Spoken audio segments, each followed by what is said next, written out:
Assalamualaikum warahmatullahi wabarakatuh. Halo semuanya. Pada pertemuan kali ini kita akan membahas materi mengenai operasi perkalian bentuk aljabar. Simak videonya baik-baik ya. Terdapat beberapa jenis operasi perkalian pada bentuk aljabar.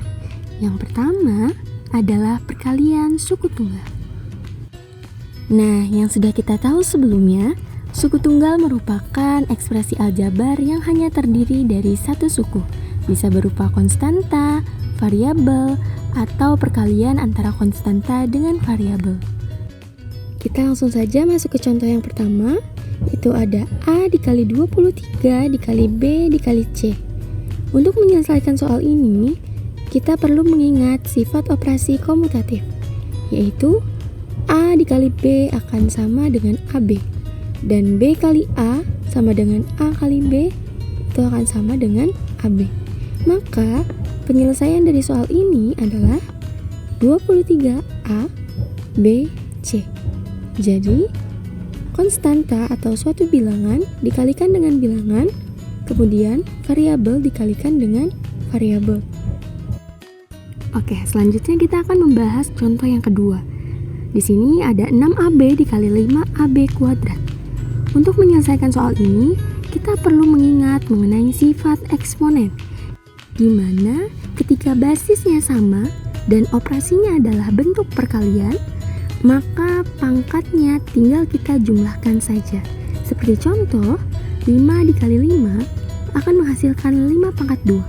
Hal ini dari 5 pangkat 1 ditambah 1, sehingga menghasilkan 5 pangkat 2. Maka dapat kita simpulkan bahwa ketika A dikali A itu akan menghasilkan A pangkat 2. Nah, untuk menyelesaikan soal ini, kita perlu mengalihkan antara bilangan dengan bilangan dan variabel dengan variabel. Di sini kita kalikan 6 dikali 5, selanjutnya A dikali A, kemudian B dikali B dikali B, sehingga mendapatkan hasil 30A kuadrat B pangkat 3. Baik, selanjutnya kita akan membahas perkalian suatu bilangan dengan suku 2.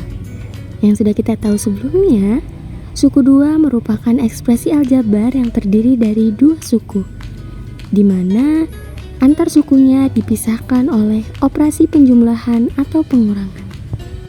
Seperti contoh, 7 dikali 3A ditambah 4B. 7 ini sebagai bilangan, 3A ditambah 4B sebagai suku 2.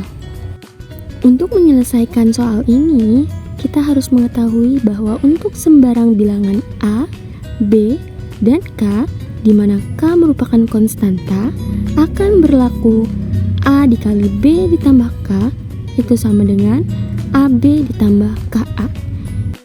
Nah, berdasarkan aturan ini, maka akan kita dapatkan bahwa 7 dikali 3A ditambah 4B itu sama dengan 7 dikali 3A ditambah 7 dikali 4B.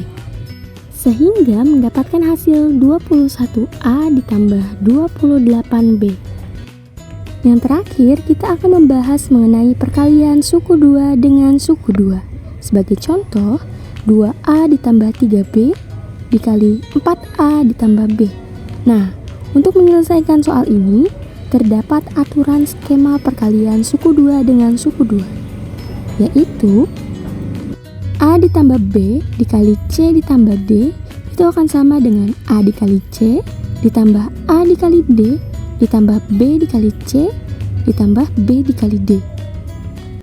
Nah, pada soal ini dapat kita lihat bahwa 2A itu sebagai A, 3B sebagai B, 4A sebagai C, dan B sebagai D.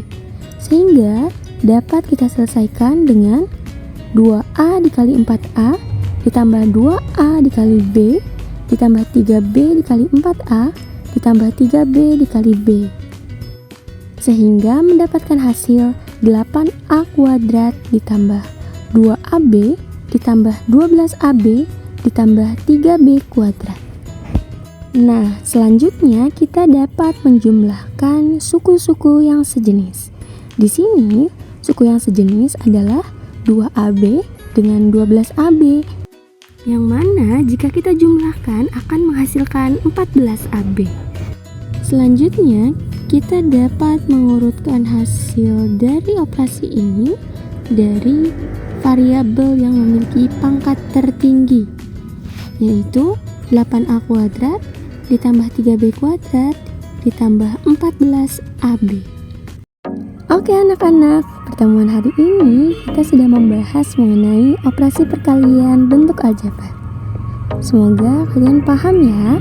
Sampai jumpa di pertemuan selanjutnya.